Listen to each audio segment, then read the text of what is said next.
Kuch adolatdadir. Zolimlardan mazlumlar haqqini oldim.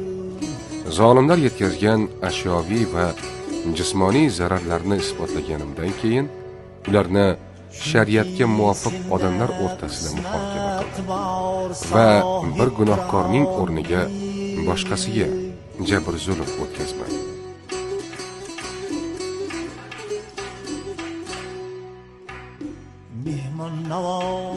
Amir Temur bobomizning qaysi hikmatli so'zlari uning asosiy shioriga aylangan?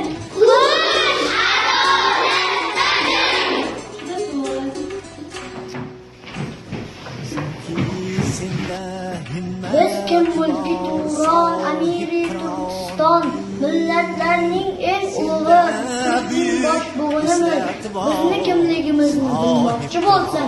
Endi navbat Amir Temur bobomizning ibratli, hikmatli so'zlariga. U so'zlarni davlatni boshqarishda asosiy rol sifatida ishlatgan. Qani? Natijada bir miqdor bilimizning dushmandan qo'rqmayman.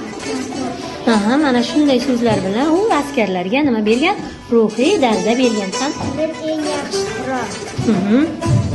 Nomussiz hayotdan nomusli o'lim yaxshi. Eng baland minora hamiyatda ko'tarilgan. Dushmandan qo'rqma, munofiqdan qo'rq.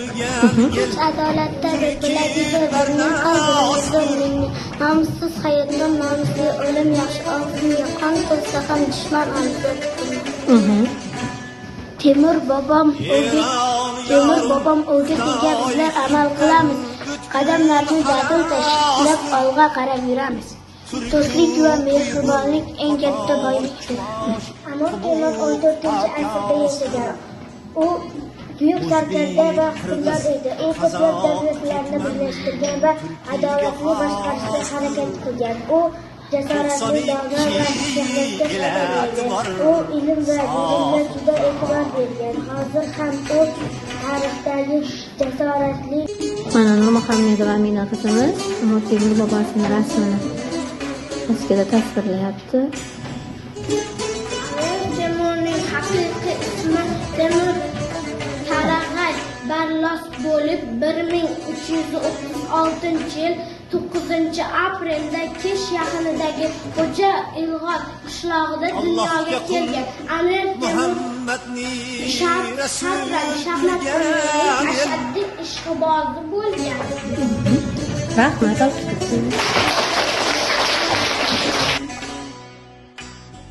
Amir Temur davlatida qo'shib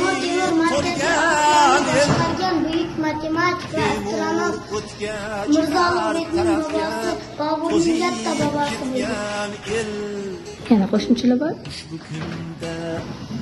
U 1411-yildan 1449-yilgacha